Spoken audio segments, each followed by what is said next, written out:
Welcome back to my video. Final ಆಗಿ ನೀವು ಒಂದು ಅಚೀವ್ ಮಾಡಿದ್ರ ಅನ್ಕೊಂತೀನಿ. ಯಾಕಪ್ಪ ಅಂತಂದ್ರೆ ಮಾಕ್ ಅಲಾಟ್ಮೆಂಟ್ ಅನ್ನೋದು ನಿಜವಾಗ್ಲೂ ಬಿಟ್ಟಿದ್ರ. ಏನಪ್ಪ ಅಂದ್ರೆ ಸದ್ಯಕ್ಕೆ ಲೈವ್ ಡೆಮೋ ತೋರಿಸ್ತೀನಿ ಯಾವ ರೀತಿ ಅಂತಂದ್ರೆ ಜಸ್ಟ್ ನೀವು ಆ ಲಿಂಕ್ ಮೇಲೆ ಕ್ಲಿಕ್ ಮಾಡ್ಕೊಡ್ರಿ, ಅಥವಾ ಕಮೆಂಟ್ ಸೆಕ್ಷನ್ ಎಲ್ಲ ಲಿಂಕ್ ಕೊಟ್ಟಿರ್ತೀನಿ, ಅಥವಾ KFC ಬಿಟ್ಟು ಅಣುಕು ಹಂಚಿಕೆ ಫಲಿತಾಂಶ ಅಂತ ಏನ್ ಕಾಣಿಸ್ತಿದೆ ಅದನ್ನ ಕ್ಲಿಕ್ ಮಾಡ್ಕೊಂಡು ನಿಮ್ಮ ಒಂದು ವೆರಿಫಿಕೇಶನ್ ಸ್ಲಿಪ್ ಅಲ್ಲಿ ಇದೆ ನೋಡ್ರಿ, ಅಂತಂದ್ರೆ ಡಾಕ್ಯುಮೆಂಟ್ ವೆರಿಫಿಕೇಶನ್ ಸ್ಲಿಪ್ ಅಲ್ಲಿ ಒಂದು CT ನಂಬರ್ ಅಂತ ಕೊಟ್ಟಿದ್ರೆ ಆ ನಂಬರ್ ನ ನೀವು ಬಂದ್ ಏನ್ ಮಾಡ್ಬೇಕು ಅಂತಂದ್ರೆ ಜಸ್ಟ್ ಎಂಟ್ರಿ ಮಾಡ್ಬೇಕಾಗ್ತದ.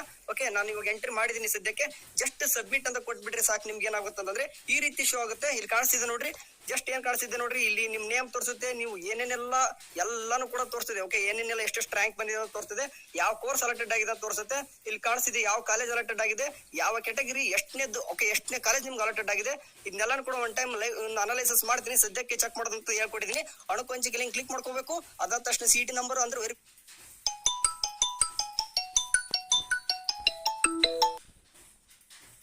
ಸ್ಲಿಪ್ ಅಲ್ಲಿ 5 ನಂಬರ್ ಇದೆ, ಅದನ್ನ ಹಾಕೋಬೇಕು. ಅದಾದ ತಕ್ಷಣ ನೀವು ಸಬ್ಮಿಟ್ ಕೊಟ್ಬಿಟ್ರೆ